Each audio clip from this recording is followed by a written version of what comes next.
Bismillahirrahmanirrahim. Assalamualaikum warahmatullahi wabarakatuh. Waalaikumsalam. Alhamdulillah wassalatu wassalamu ala Rasulillah wa ala alihi wa sahbihi ajma'in. Amma akhwan wa akhwat fillah, jazakumullahu khairan. Alhamdulillah sore yang berbahagia. Kembali kumpul di tempat yang satu ini, itu salah satu di rumah Allah Jalla wa'ala.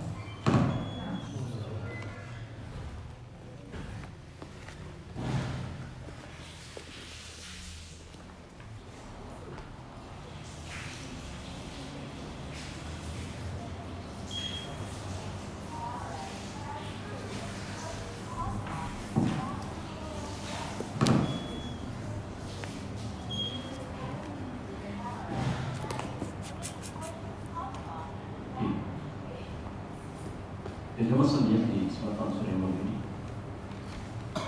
Allah Subhanahu wa Ta'ala kembali kumpulkan kita di majlis yang satu ini, majlis yang dikatakan oleh Rasulullah SAW sebagai tanah bermaksud, dan di mana orang-orang yang berkumpul di dalamnya adalah orang-orang yang dipilih untuk mendapatkan kebaikan, baik kebaikan terkait dunianya, kemudian kebaikan nanti kelak di alam barzakh, dan kebaikan kelak ketiga dari akhirat, yaitu di negeri akhirat. Dan juga sekalian kebaikan yang akan kita dapatkan ini cuma faktor penentunya Islam. Apakah kita di waktu di dunia memanfaatkan waktu yang Allah berikan kepada kita untuk beribadah kepada Allah, atau justru sebaliknya? Maka semua ini tergantung sekali. Sehingga yang masalahnya ketika Allah memberikan waktu dan umur kepada kita, hendaknya mari kita gunakan sebaik mungkin untuk beribadah kepada Allah. Karena ingat, hakikat Allah menciptakan tidak manusia tidak lain yang dilakukan kecuali agar mereka beribadah kepada Allah Subhanahu wa Ta'ala. Ya, jawabannya kita masih pada kitab bergerak pengusaha muslim. Jadi pengusaha ideal menurut standar syariat. Dan kesempatan sore yang ini kita membahas sedikit tentang masalah bahwa dalam Islam itu harta dianggap penting. Dalam Islam harta itu penting.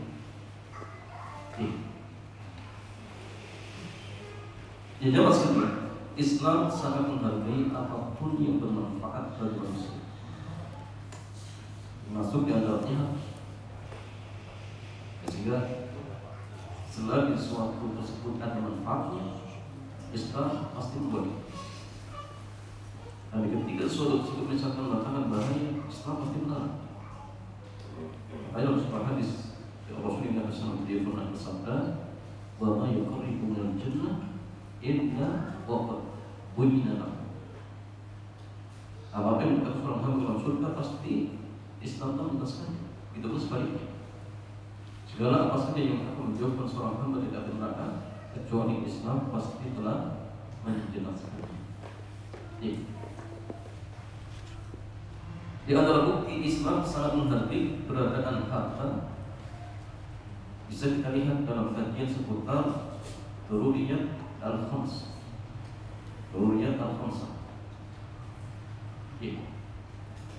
Di mana prioritas yang menjadi maqasid syariat, tujuan dasar syariat. Jadi antara maqasid syariat itu jemaah, di antaranya hifdzul mal, menjaga harta.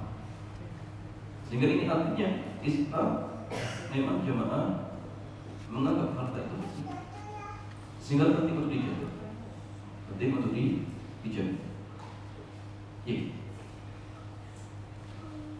Di antara 5 hal tersebut adalah hifdzul mal, menjaga harta.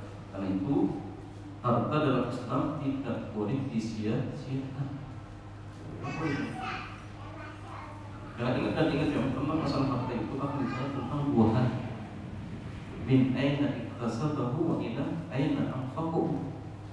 Dari mana kau dapatkan dan untuk apa kau dibelanjakan? Akan ditanya jawab. Apakah kita mencarinya dengan cara dibolehkan atau justru sebaliknya? Kalau misalkan kita mencarinya sesuai dengan syarat yang dibolehkan, kita tanya lagi, untuk apa dibelanjakan? Apakah untuk hal yang haram atau untuk hal yang halal? Hanya tanya jawab. Hanya saja ada masalah yang perlu kita pahami. Anjuran menghargai harta, ingat tidak sama dengan memotivasi mengejar harta dan mengejar beda. Jangan sama. Kalau Islam menghargai harta, berarti kita disuruh fastabiqul harta. Berlomba-lomba untuk mencari harta, tidak.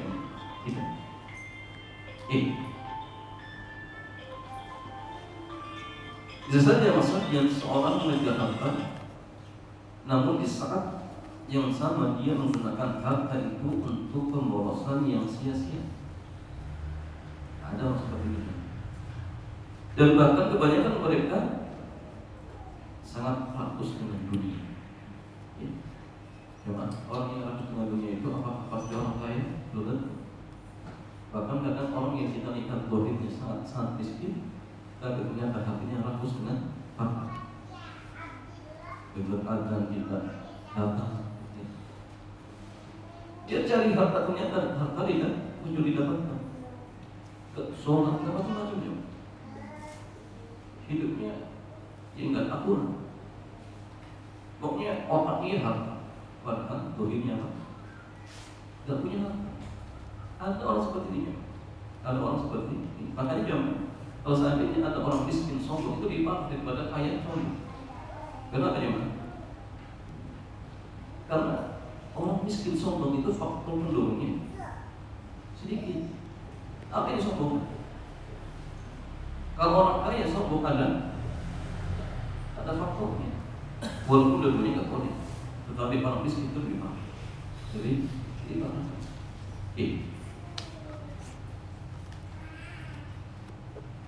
Hartanya dihamburkan untuk kehidupan glamor yang sia-sia. Namun perintah mengambil harta berarti perintah bagi Anda yang telah memiliki harta dengan cara yang halal, agar jangan menggunakan harta itu untuk sesuatu yang sia-sia. Maksudnya jangan maksudnya perintah untuk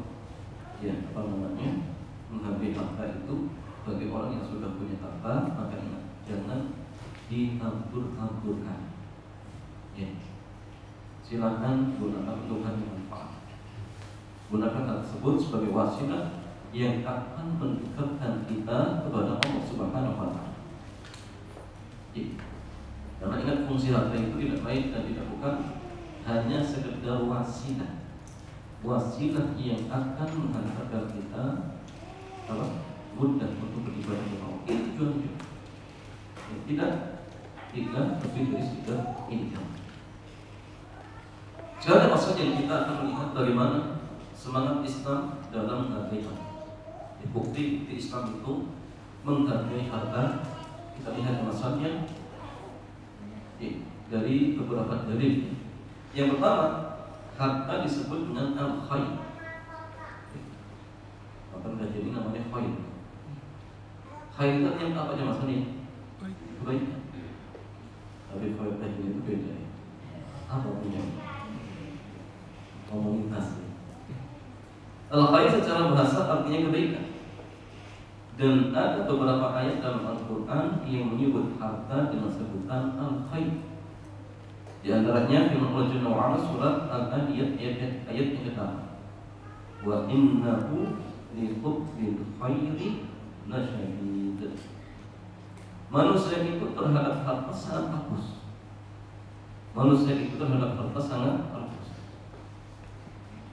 Sini jangan al-khair maksudnya harta.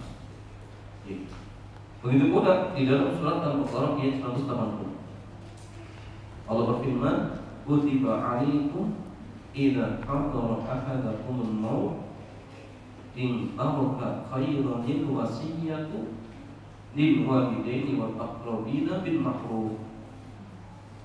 Diwajibkan atas kalian apabila seorang di antara kalian kedatangan tanda-tanda kematian, jika ia meninggalkan khair, maksudnya apa? Harta, ada berwasiat untuk ibu bapak dan karib kerabatnya secara makruh. Dalam ayat ini jemaah harta disebut dengan al-khair, ya, kebaikan. Al-Imam Ibnu Abdillah beliau mengatakan terkait dengan al-khair di sini, dia mengatakan wal khairu hahuna al-mal. Jadi al-khair yang dimaksud di sini artinya harta. La khilafa baina ahli al-ilmi bidzalika, tidak ada silang pendapat di kalangan para ulama. Jadi harta di sini disebut dengan al-khair. Kemudian Al-Imam Ibnu Abdillah menyebutkan 4 ayat yang lainnya di dalam Al-Qur'an yang menyebutkan tentang harta dengan al-khair. Karena 2 ayat tadi, kemudian surat Sad ayat 22, kemudian surat An-Nur ayat 33. Di situ disebutkan harta dengan bahasa al-khair. Sekarang maksudnya kenapa disebut dengan al-khair? Khair itu artinya kebaikan atau baik, dan lawan kebaikan syar, keburukan. Ini artinya maksudnya, maksudnya bahwa orang yang punya harta jangan sampai salah menggunakan harta tersebut. Harta itu artinya makanya kebaikan, jangan saya belum menjadi syar, syar itu keburukan. Jadi harta itu khair, kebaikan, sehingga jangan sampai disalahgunakan sehingga berubah maknanya menjadi syar. Ya. Tapi ingat masalahnya, apakah harta yang kita miliki pasti menjadi rezeki kita? Nanti itu belum tentu. Antum kumpulkan banyak harta, misalnya, yang bisa antum manfaatkan paling berapa? Hanya sekedar. Bahkan yang mengatakan dalam sebuah hadis, yaqul abdu mati. Seorang hamba itu mengatakan hartaku, hartaku. Maka Nabi, inna kana lahu min mali harta. Sungguhnya harta yang dia miliki cuma 3. Ma'akalan fa'afna, apa yang dimakan kemudian jadi kotor. Awla bisa fa'afna, pakaian yang dipakai dan busuk. Kemudian ma'afna, apa yang disedekahkan. Itu saja yang maksudnya. Antum kumpulkan harta, ditumpuk, diberikan aset, misalnya rumah ada 10, mobil ada 10. Kira-kira jamaah dari mobil tersebut yang dipakai paling 1 mobil. Atau punya rumah 10 mobil yang dipakai cuma 1, bahkan hanya menempati 1 kamar. Yang lainnya siapa yang memanfaatkan? Ada pembantu, ada tukang kebun. Antum yang capek, banting tulang, pikiran dikuras, yang memanfaatkan ya tadi pembantu rumah tangga, tukang kebun, ya, karyawan. Kadang-kadang kita mencari ini nggak peduli, mau kaum kerja, mau sholat nggak peduli, tinggalnya di kelak kita yang kita. Ini kan masalahnya. Itu rugi. Sudah capek, sudah dihabiskan waktunya, ternyata hanya sekedar yang bisa kita manfaatkan. Dan boleh kita jamaah para sahabat radhiyallahu ta'ala anhum ajma'in yang menjadi standar mereka itu mencari harta jamaah. Intinya hari ini dia dapat harta, sudah dapat harta, bisa untuk makan dirinya, kemudian orang-orang yang tangguh, sudah. Untuk besok itu urusan besok. Karena belum terjadi itu besok jamaah. Ketika sudah dapat, maka bisa waktu dia gunakan untuk makhluk. Jadi ketika malam sudah selesai, pagi sudah dapat untuk makan hari ini, sisa waktunya untuk apa? Untuk ibadah kepada Allah. Dikir, waktu buka. Dan ini seperti ini, dunia itu di tangan, bukan di hati. Dan kita ada masalah yang sampai pun yang namanya harta. Ya, ketika umum punya harta, itu di hati, sehingga pikiran itu dibikin capek. Bahkan menjelang mati pun sudah masih khawatir, nanti anak saya gimana. Ini tuh harta terus. Seorang muslim tidak seperti itu. Orang muslim itu pasti hidup ini untuk ada. Nah, dia yakin bahwasanya harta ataupun rezeki itu sudah dicatat oleh Allah. Iya, sehingga hidup kita di dunia tidak perlu ambisi. Boleh silakan masalah cari harta, masalah, tapi ingat ya masalah yang kita kembali ke Allah. Ujung-ujungnya kita akan menempati petak tanah. Dan nanti di sana kita ngapain coba? Ngapain? Nanti 100 tahun lagi gimana? Kira-kira kita sedang ngapain? Ada yang berani mengatakan, Ustaz, 100 tahun saya masih hidup. Wallah, kita nggak tahu. Mungkin 100 tahun kita sudah digantikan generasi kita, anak-anak kita di alam bangsa. Ditanya di sana dulu ngapain? Punya waktu dihabiskan untuk jalan-jalan toh, untuk bengong. Ditanya di masa itu. Maka ini apa? Di sana tergantung sana. Silakan tidak apa cari harta boleh, tapi ingat jangan lupa dengan akhirat kita akan ke sana. Kita akan menghadap Allah Subhanahu wa Ta'ala, dan kita akan ditanya oleh Allah Subhanahu wa Ta'ala. Maka manfaatkan waktu ini, didik anak kita, istri kita, ya, agar beringat dengan dunia hari. Dan kita semakin kesana. Dunia akan ditinggalkan. Semakin hari kita meninggalkan dunia, jauh. Bukan dalam dunia terus akan ditinggalkan. Tapi kita sadari tiap hari itu kita sedang meninggalkan harta ini tanpa kita sadar. Kemudian masalahnya,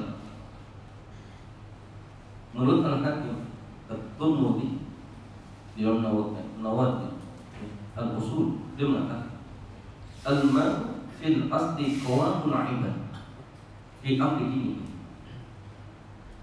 Jadi harta itu pada asalnya merupakan pendukung bagi para hamba untuk urusan agama mereka. Ini asalnya. Karena memang dia mengatakan wa khalaqtul jinna wal insa illa liya'budun. Tidaklah aku ciptakan jin dan manusia kecuali untuk beribadah kepada-Ku, untuk ibadah kepada Allah. Karena jangan salah tujuan yang sangat mulia ini untuk ibadah kepada Allah, maka Allah bekali kita dengan harta. Allah bekali kita dengan harta. Maka seluruh alam kalau tunjukkan untuk manusia, maka hewan-hewan Allah halal. Tentu ini halal untuk apa? Untuk manusia. Silakan dimakan, boleh disembelih, boleh. Yang penting ibadahnya jangan. Allah menundukkan sahabat buat yang untuk kita jangan. Semua untuk kita. Agar apa? Agar mudah ketika beribadah kepada Allah. Itu tujuan asli. Maka jangan lupa. Bihi yusallu wa yasumun wa yuzakkun wa yatasaddaqun. Dengan hal tersebut dia bisa sholat, bisa puasa, bisa sedekah, ya. Fisiknya tidak bisa tegak kecuali dengan harta. Faqaddaru la taqumu illa bihadzal. Wa amalul arkan la taqumu illa bihadzal. Fa hadzal ma ana wasafna haqiqatan an yusamma khairan li anna al-khaira bihi taqum. Jadi amal anggota badan hanya bisa terlaksana dengan harta. Karena itu harta dengan semua karakter yang kita sebutkan layak untuk disebut al-khair, karena banyak kebaikan bisa terlaksana dengan harta. Jadi ingat jamaah, harta disebut khair. Jadi ini menunjukkan Islam sangat menghargai harta. Maka jangan salah gunakan sehingga harta itu berubah menjadi syar, keburukan jangan. Makanya kata Abu Hazim, dia mungkin maksud Kulu nikmat ila tutoribu Allah marifin Allah faya bani. Setiap nikmat yang tidak mendekatkan dirinya kepada Allah itu bani musibah. Maka jangan sampai harta menjadi bani. Jadikan harta itu sebagai kebaikan sesuai dengan ya apa penyebutannya al-khair. Yang kedua ada masalahnya, harta disebut mal Allah. Harta dari kalau kita bahasa Arab kan, dalam kaidah mudhaf ini. Kalau ada sesuatu disandarkan kepada Allah, kalau sesuatu tersebut berupa makhluk, maka hal ini menunjukkan bahwasanya makhluk tersebut sesuatu yang mulia. Contoh dari rumah Allah. Berarti ini bukan sebarang rumah. Ini rumah tetapi nggak sebarang rumah. Antum masuk ada adabnya. Nggak sebarang. Berbulan ataupun untatnya Allah. Sebagai untatnya besar.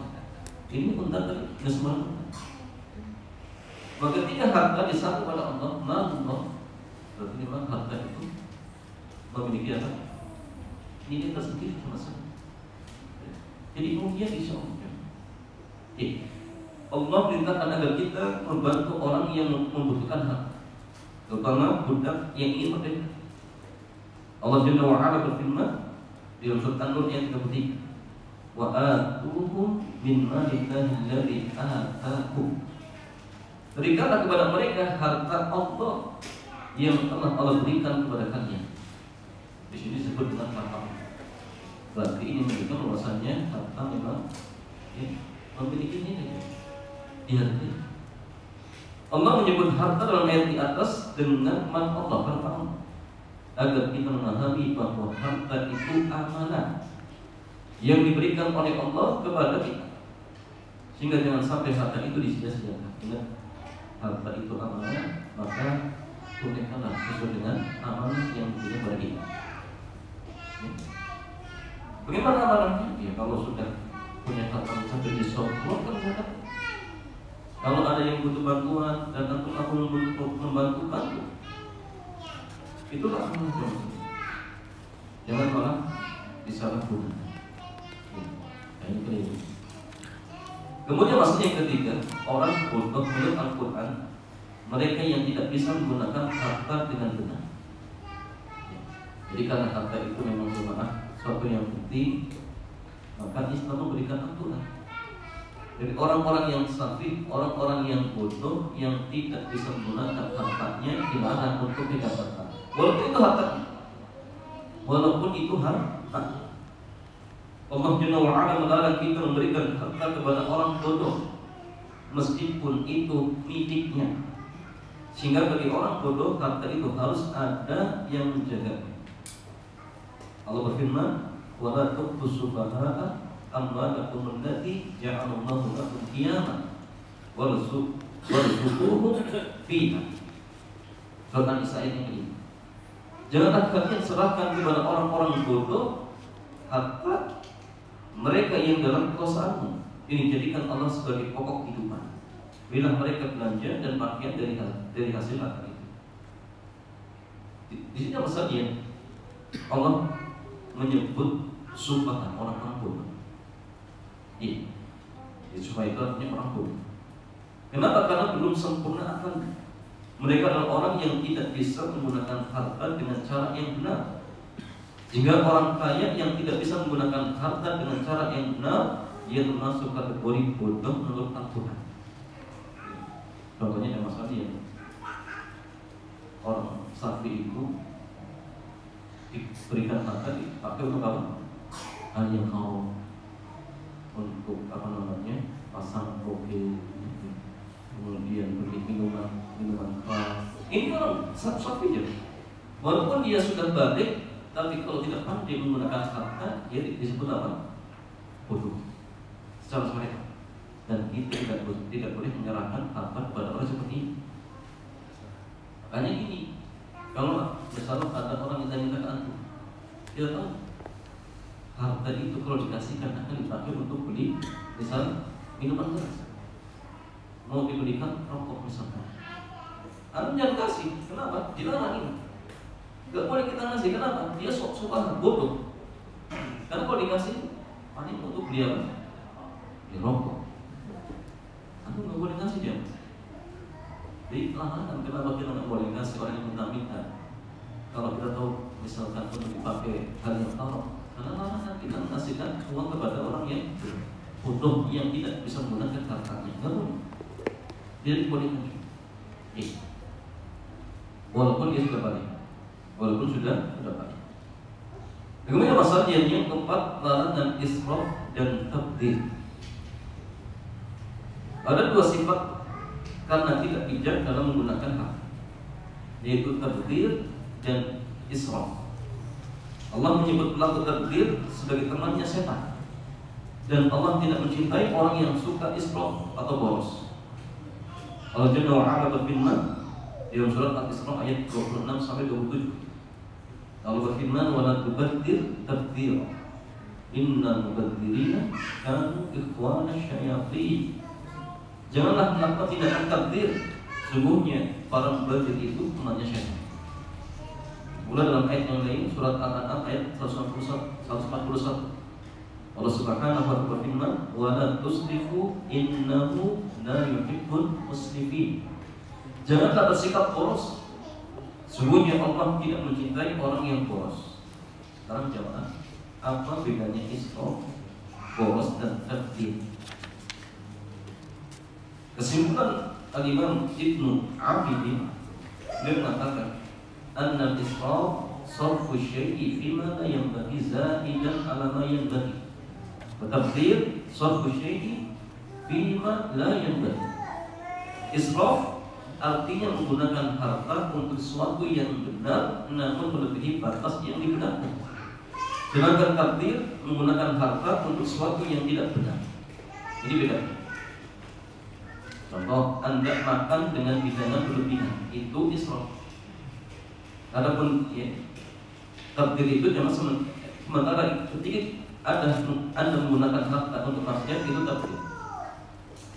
Punya harta dipakai untuk tadi pasang toko, itu tabdzir. Tapi kalau misalkan untuk hal yang benar tetapi berlebihan, itu artinya apa? Israf. Dan dua hal ini sama-sama tidak boleh. Mau israf atau tabdzir tidak dibolehkan. Nah, sehingga artinya maksudnya kita harus menggunakan harta yang kita miliki sesuai dengan apa? Adat, dengan cara yang benar. Jangan melampaui batas. Ustaz, kalau ada seorang misalkan dia punya harta, kemudian dia beli mobil sampai harganya MM, padahal untuk beli misalkan mobil yang sekedar ya untuk mengantar tiap hari sudah bisa. Ini israf atau tabdzir. Antum ya, beli HP harganya misalkan sampai puluhan juta, padahal yang 2 juta sudah bisa. Itu israf atau tabdzir. Apa yang maksudnya? Israf. Kalau tabdzir itu pada hanya tidak benar. HP boleh kita jamaah, ini HP boleh tidak? Ya boleh saja. Tapi jangan sampai israf berlebihan. Kalau kedua antum misalkan untuk sekedar SMS, ya pakai yang 2 juta sudah bisa. Tetapi uang harus berlebih. Ya maka kalau misalkan dalam artian bagi orang yang mungkin mampu dalam artian uang segitu dianggap bukan israf, ini tidak masalah. Tapi artinya kalau misalkan dia butuhnya satu, kok sampai beli misalkan lebih dari satu, untuk apa aja? Maka disimpan, diletakkan. Ini bisa israf. Nah sudah kalau butuhnya satu, mungkin harganya juga mungkin agak mahal sedikit, karena memang kadang ada sesuatu yang dicari, mungkin spesifikasinya berbeda misalkan. Silakan mas, tetapi ingat jangan sampai israf. Jangan sampai israf. Punya motor harga sampai misalkan ratusan juta, padahal beli Supra X sudah bisa, tapi dia beli sampai artinya ratusan juta misalnya. Ya kalau mungkin satu dan dalam artinya memang uangnya banyak dan berlebih, ya mungkin ya masalah tidak masalah. Tapi kalau misalkan sampai beli apa namanya tadi sampai 24 misalkan, ini masalah deh. Ya betul. Kalau bisa sedekahkan ya mas, kasihkan ke orang-orang yang membutuhkan untuk haji umroh. Ini justru diruntuhkan daripada itu belum jadi milik kita juga. Justru ini yang akan memberatkan orang berkantor dari person. Kenapa beli ya, motor sampai sekian puluh misalnya? Ya, kenapa enggak disedekahkan anak kita oleh Allah juga? Sehingga artinya masalahnya, ya, walaupun harta itu sudah kita miliki, tapi ingat syariat sudah memberikan aturan jangan sampai israf ataupun tabdzir. Kita akan digunakan pada hal-hal yang digunakan sesuai dengan apa yang Allah dan Rasulnya minta. Agar sesuai dengan maksudnya harta itu sesuai dengan tujuan aslinya sebagai pendukung kita tatkala beribadah kepada Allah Subhanahu wa taala. Wallahu a'lam bishawab. Demikian jemaah, mudah-mudahan bermanfaat. Selanjutnya seperti biasa kita buka penjelasan. Dipersilakan.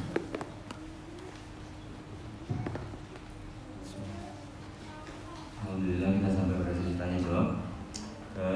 Kepada jemaah yang ingin bertanya silahkan, untuk ikhwan silahkan bertanya melalui mikrofon yang tersedia. Untuk akhwat silahkan menulis pertanyaan di slide kertas untuk kemudian insya Allah nanti akan kami bacakan. Dari ikhwan barangkali yang bertanya.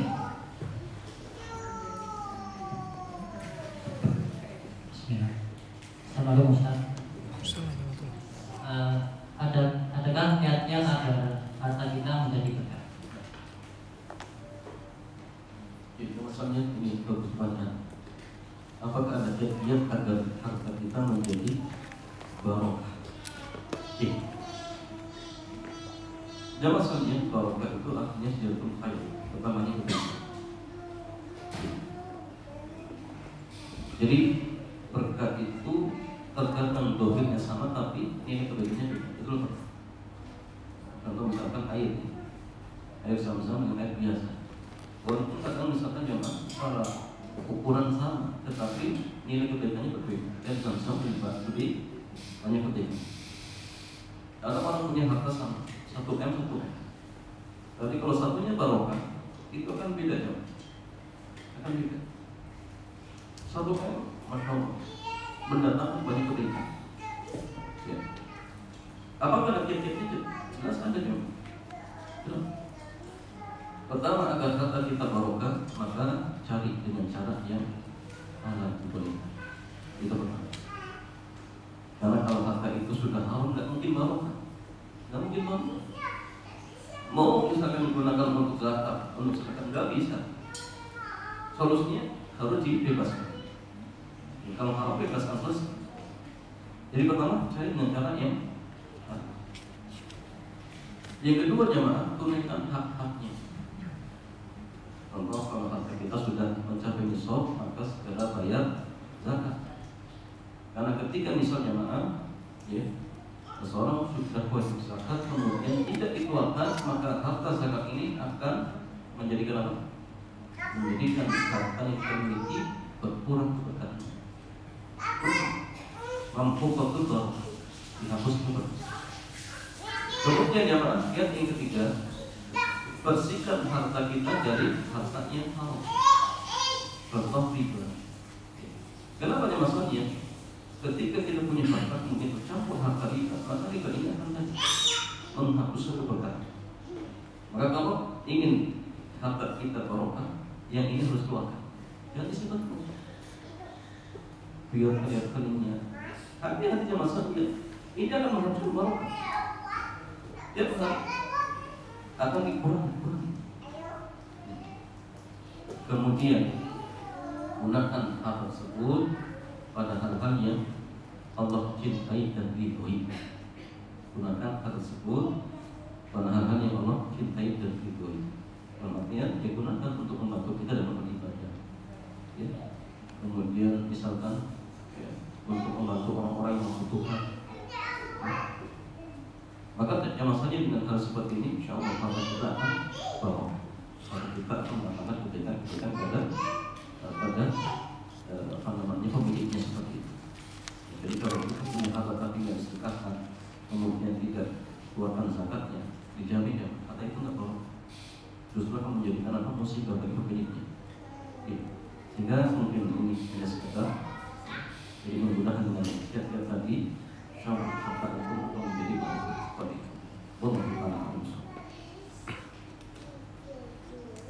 Pertanyaan berikutnya dipersilakan.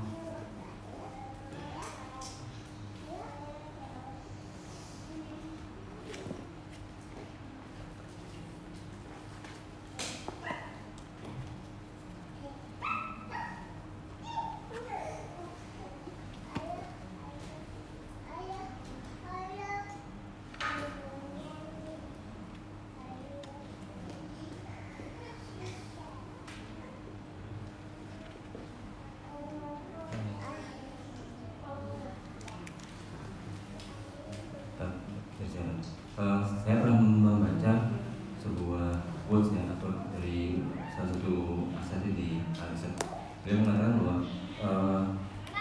punya dulu ini tawakal pada proses dan ridho pada hasil akhirnya. Bisa dijelaskan bahwa itu pada saat proses dan ridho pada hasil. Tawakal pada proses, ridho pada hasil. Ini ucapan orang itu. Jadi bingung, ini ucapan orang yang repot ya. Wallahu a'lam, cuma mungkin gini jamaah. Tawakal dalam proses ini, memang ketika mencari harta itu, ya sebabnya adalah tawakal. Ya sebabnya adalah tawakal. Nah, tawakal yang benar itu kalau terwujud 3 hal. Pertama, mencari sebab. Apa dari sebab? Ya kerja. Antum ingin cari harta ya kerja. Yang kedua, serahkan urusan itu kepada Allah. Yang ketiga, ketika sesuatu yang kita cari kemudian kita dapatkan, maka kita tidak melihat bekas sebab, tapi kita melihat bahwa hal tersebut adalah karunianya. Itu baru tawakal. Itu baru tawakal ya. Jika tawakal itu yang benar cari sebab kerja. Kalau misalkan dia tawakal kok tidak bekerja, itu namanya tawakul. Ya. Ini tidak boleh ya masalah. Tidak tawakal tapi nggak bekerja, ini percuma. Jadi bekerja. Makanya ketika Rasulullah memberikan kiat-kiat di dalam mencari harta, apa yang beliau sampaikan? Lawan annakum tawakkaluna haqqa tawakkuli la rasaqakum kama tursaqu kayu taktu himasa wa taruhu bitan. Seandainya kalian benar-benar bertawakal kepada Allah dengan tawakal yang sebenarnya, sungguh kalian akan diberikan rezeki sebagaimana burung diberikan rezeki. Burung terbang di pagi hari untuknya kosong, pulang di sore hari untuknya kenyang. Jadi kalian memberikan dia menggunakan tawakal. Tapi ingat tawakal yang benar. Tawakal yang benar itu dengan mencari sebab. Kemudian kalau dapat hasil ya tadi kita melihat bahwasanya itu adalah karunia dari Allah. Ya, kalau bahasa tadi apa namanya? Ridho. Ridho dengan pemberian Allah gitu. Mungkin. Jadi ridho itu tidak masalahnya. Wah itu tidak. Mungkin terkadang hasil itu kan tidak sesuai dengan harapan. Iya. Mungkin itu. Kalau misalkan yang kita dapatkan ternyata kok tidak sesuai dengan kita harapkan, ya, maka sabar. Ini namanya musibah. Musibah itu. Maka kalau misalkan kita melakukan musibah, akan ada 3 tingkatan. Paling dasar itu, dan ini 3-tiganya masuk terpuji. Paling dasar apa yang? Sabar. Itu paling dasar. Dan sabar itu sepakat wajib. Dan sabar itu akan terwujud dengan 3 hal. Apa namanya?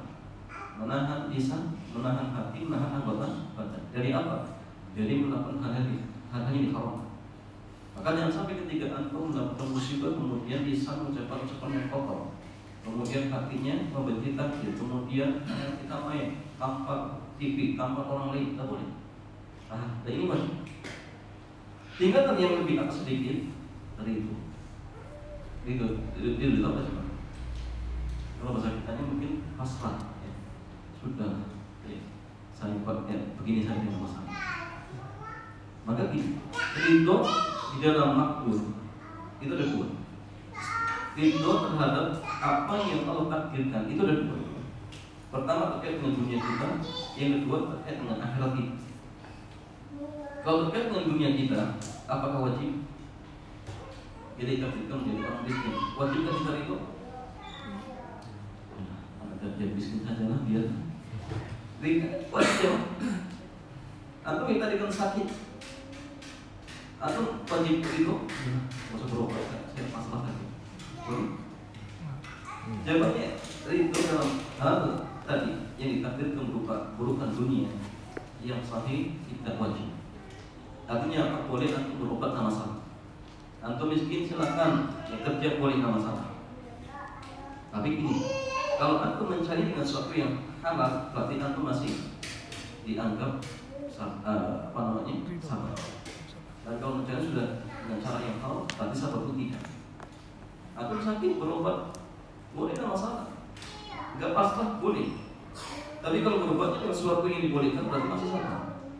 Tapi kalau sampai dalam kebutuhan berarti sabar itu tidak halal. Ini tidak pertengahan. Tapi kalau misalkan sesuatu yang ditakdirkan berupa hal keburukan akhirat kita, apakah wajib itu? Ada orang yang tadi menjadi pencuri, kemudian saya itu jadi pencuri. Kemudian apa? Kalau bahkan dia harus berusaha meninggalkan. Tidak boleh. Kalau hal tersebut terkait dengan keburukan dunia kita, maka nggak boleh itu.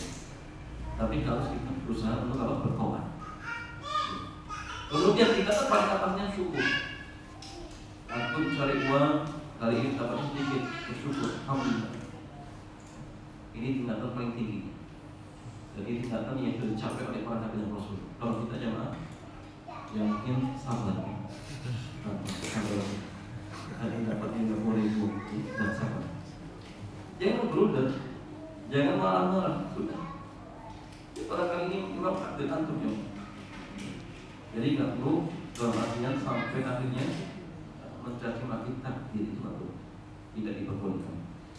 Ya Allah benar.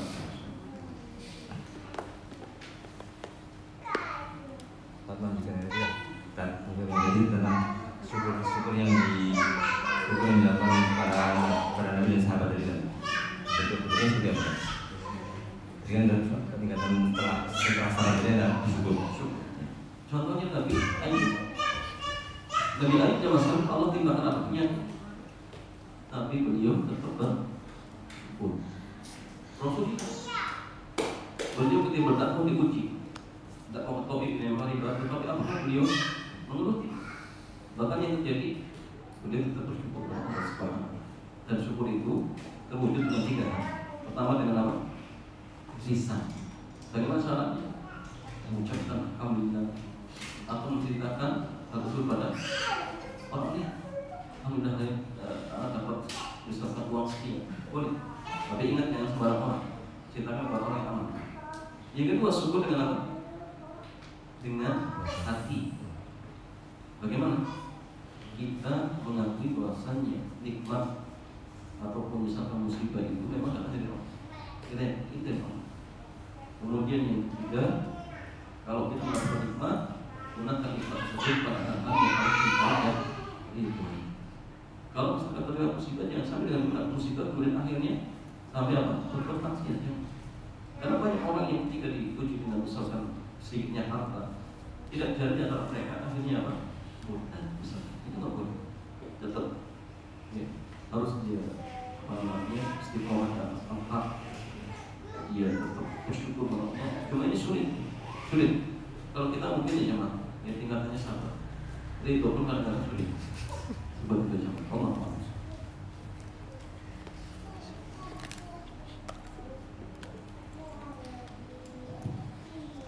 Silakan pada jemaah yang ingin bertanya sekarang.